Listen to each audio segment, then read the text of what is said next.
Hey everyone, I'm Ryan. You're watching 60 Cycle Hum, and in this video, I'm going to say goodbye to a guitar, and I'm going to talk about why I'm saying goodbye to it, and then I'm going to play out with it a little bit. But anyways, this is a Barclay. Clearly, you can tell by the body style that it's trying to be a Fender Maverick, which is a funny thing to do considering those were kind of despised guitars when they came out. People were not into them.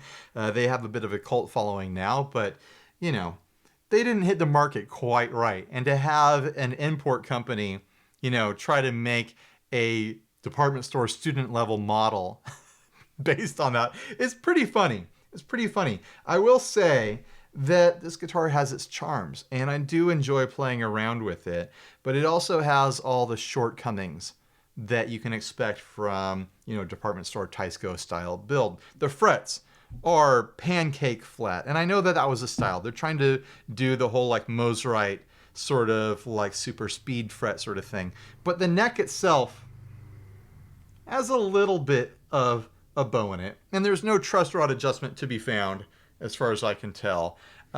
So those super flat speed frets really are of no benefit to you. The tuners are old and crumbling. One has been replaced.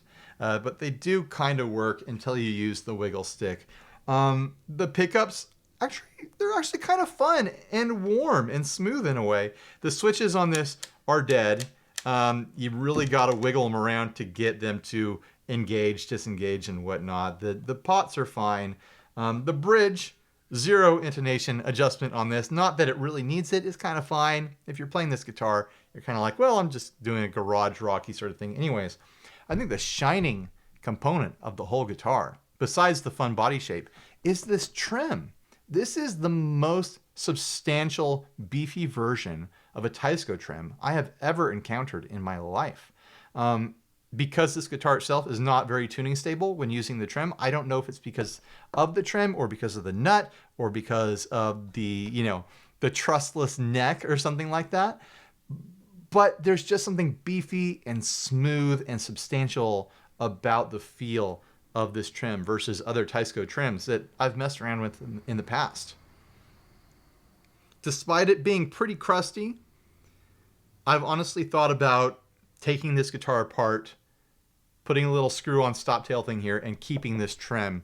But the fact that I know what to look for now if I am shopping for a Teisco style trim, basically looking for this little metal clip that goes over the top to indicate that it is the same model. I feel pretty good about selling this, and if I ever need that part, I'm sure I'm going to be able to track it down. I don't have to worry about that too much, and I really honestly shouldn't be hoarding parts like this. I should be releasing this back into the wild. By the way, this guitar was given to me as a gift from Grant Wilson over at Big Ear Pedals. And yes, I know it's a gift. I know it's tacky and lame to sell gifts, get rid of gifts. But, he just wanted me to try it out for the show. He wanted me to have some fun giving some coverage to it. I told him that anything he sends me, we can't keep everything forever. Eventually, if we sell it, the money that comes in from it is going to go back into the show budget. He didn't really seem to care. I don't think he's worried about it. But still, I want to make sure that people know I'm not doing a dirty thing after receiving a gift. That would be lame, right? I will say that I sincerely love the look of this guitar. And while I was sitting there taking pictures of it today, I was debating just keeping it and having it be a decoration in my living room. My wife signed off on it and said, yeah, this is a cool guitar. You can hang it up there. But the more I've thought about it as the day went on, I have a multitude of guitars I could hang up. I have so many guitars I could hang up as a decoration. And yeah, this one's really fun. I hope someday to have another guitar with this fun, like fish fin sort of shape on the tail. I think it's really, really, really neat. But I don't need to keep guitars around that are not good players, that I'm not actually using. Yeah, I want to look at guitars all day, just like anyone, but that doesn't mean that I need to keep the ones that I'm not playing. And if you've been paying attention to, kind of my journey over here in the podcast and what I've been talking about, I've been on a journey to make space over here. I decided that I wanted to sell off like 30% of my collection, and I'm getting closer. And when I sold off the right amount of guitars, then I was going to reinvest that money into something fun and vintage. And honestly, I think I've already crossed the threshold with the stuff that I've sold where I could buy the guitars that I'm looking at, but I need to make space still. There's still guitars over here that I need to move, and this is one of them. So anyways, let's plug it in and have some fun and say goodbye to it. I mean, optimistically, we're saying goodbye to it. I'm listing it local. Who knows how long it'll take to sell? It might be around here for a while.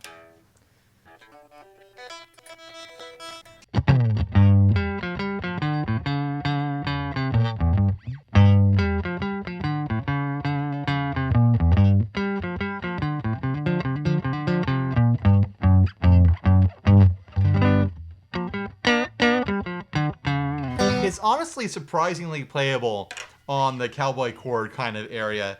There's a slight bend in the neck that starts to cause problems with the action. Farther down here is bending in instead of out, so it doesn't fret out. It just becomes more clumsy to play. And it does start to buzz out on those super flat frets high up.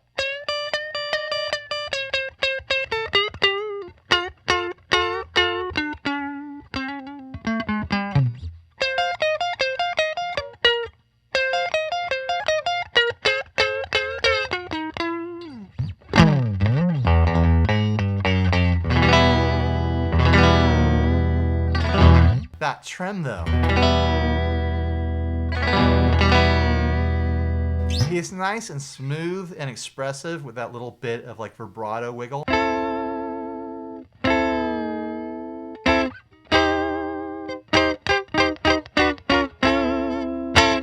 I like that.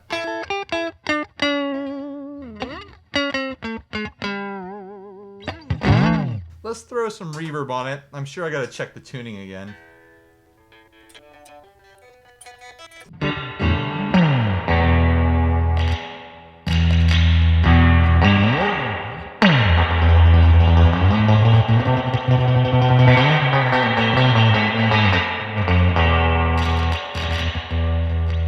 That switch is going bad.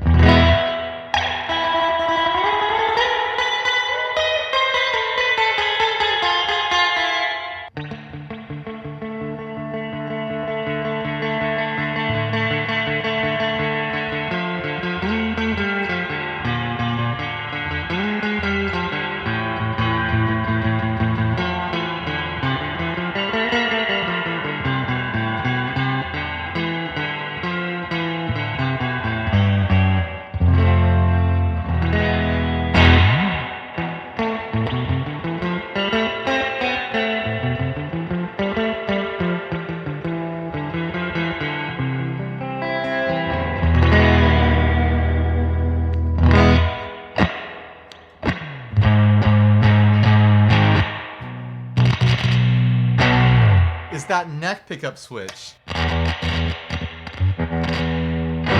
It doesn't want to be on.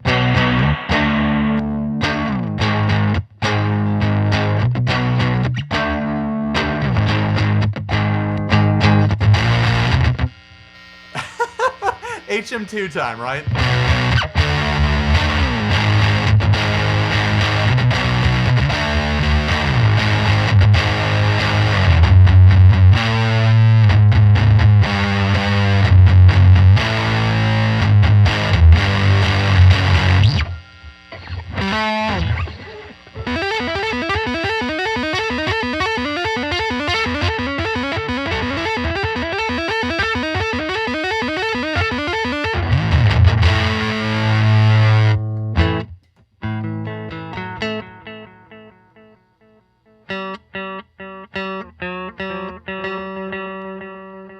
Let's do something super affected.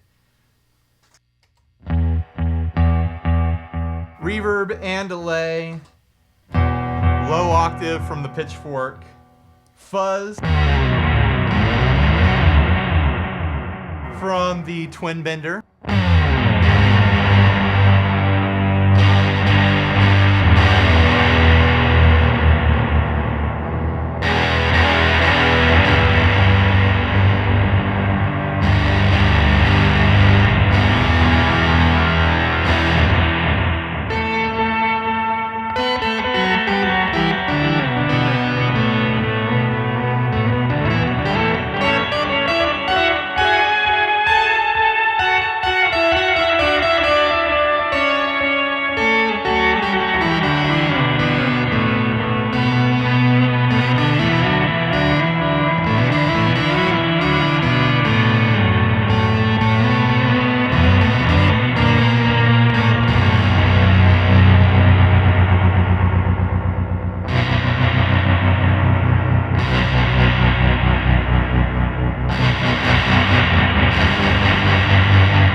it's honestly, you know, like, it's not impossible to play. It is a playable guitar. I could potentially gig with this in a pinch if I was committed to that, with a little bit of help on that switch there.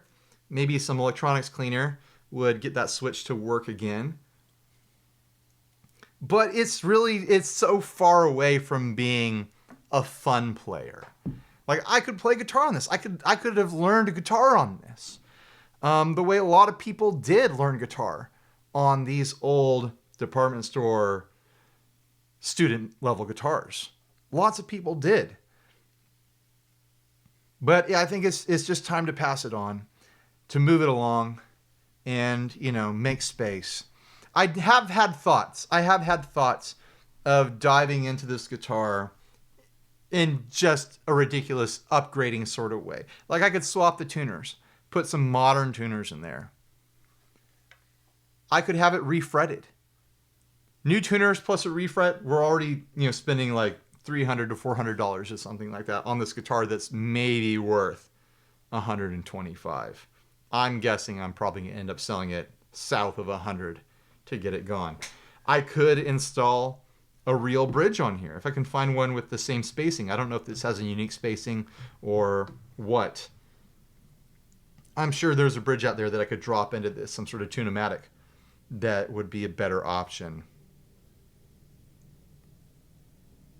The pickups I actually think sound fun. They're really low output, but they're kind of warm and smooth. But yeah, it's like, do I spend $300, $400 throwing parts at this when the neck doesn't have a truss and it'll still have a bow in it?